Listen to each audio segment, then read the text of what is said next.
Comments were heard today in Augusta concerning Maine's new paid family and medical leave program.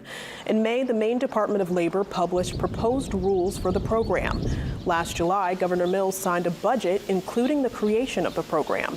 Starting in 2026, eligible workers will have 12 weeks of paid time off available for family or medical reasons, including illness, to care for a relative, or for the birth of a child.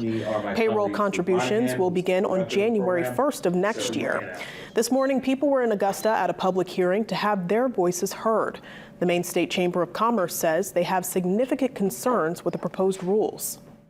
Instead of adopting what a lot of other states have done, which says if you have an existing plan, then you won't be affected by this. You can opt out of the state plan. Your employees won't contribute to the taxes. You as a business won't contribute to the taxes. But instead, what the Department of Labor has proposed is everybody has to start contributing. And that has made many Maine businesses surprised by this tax. And for some, it can cost up to $1 million per month in unexpected taxes to the state. If you'd like to submit a comment through the website or mail, you can contact details for the paid family and medical leave program on our website. Comments made by mail must have a post date of July 8th or earlier.